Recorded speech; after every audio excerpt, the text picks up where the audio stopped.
Hello दोस्तों, स्वागत है आप सभी का हमारे इस चैनल पर। दोस्तों, आज के इस वीडियो में हम लोग सिंधु घाटी सभ्यता के राजनीतिक स्थिति के बारे में पढ़ेंगे। हम लोग देखेंगे इसकी सिंधु घाटी सभ्यता की राजनीतिक स्थिति कैसी थी।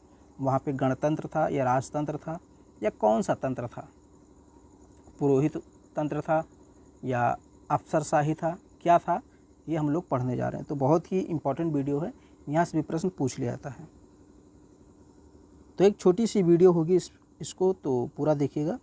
राजनीतिक संगठन कैसा था, चलिए हम लोग देखते हैं। देखिए, सैंधव लिपि के वाचन न होने के कारण यहाँ के राजनीतिक संगठन की जानकारी अस्पष्ट है। यानी जो सिंधु घाटी सभ्यता की लिपि है, क्योंकि उसका वाचन नहीं हो पाया, वाचन का मतलब उसको पढ़ा नहीं जा सका है, इसलिए कोई भी निश्चित जानकारी नहीं मिल पाती है कि सिंधु घाटी सभ्यता में किस प्रकार का शासन तंत्र रहा होगा।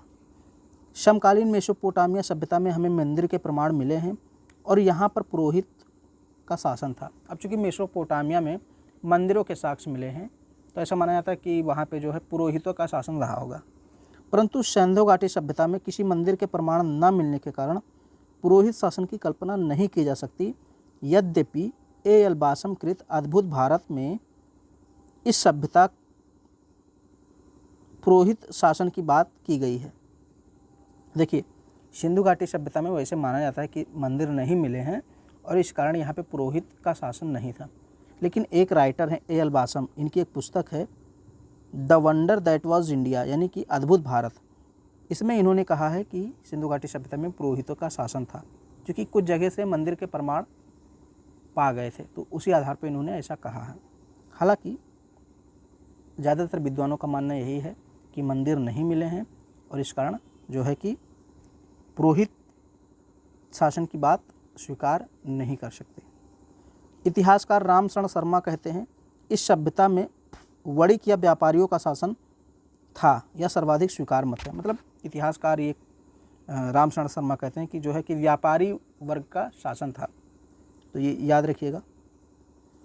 मैके और हंटर विद्वान यहाँ पर जनतांत्रिक प्रणाली का विचार प्रस्तुत करते हैं। ये कहते हैं कि ये जनतांत्रिक व्यवस्था थी सिंधु घाटी सभ्यता में। तो ये भी बहुत इंपॉर्टेंट है। अर्नेस्ट मैके और हंटर ने ये बात कही है। स्टुअर्ट पिगट ने विचार व्यक्त किया कि मोहनजोदड़ो और हड़प्पा यहाँ की जुड़वा राजधानी थी। हाल के कुछ शोधों में यह मत व्यक्त किया गया है कि महाजनपद काल में जिस तरह महाजनपदों की अलग अलग राजधानियाँ थीं, उसी तरह हड़प्पा सभ्यता में भी अलग अलग राजधानियाँ क्यों नहीं हो सकती। जैसे सिंध क्षेत्र में मोहनजोदड़ो, पंजाब क्षेत्र में हड़प्पा और राजस्थान क्षेत्र में कालीबंगान, मतलब अलग अलग राजधानियाँ भी थी। तो बस इतना आपको जानना है। इसमें एक छोटी सी वीडियो थी, मुश्किल से ये 3-4 मिनट की वीडियो है। तो इसमें आपने देखा कि भाई राजनीतिक तंत्र कैसा था, कौन सा शासन था।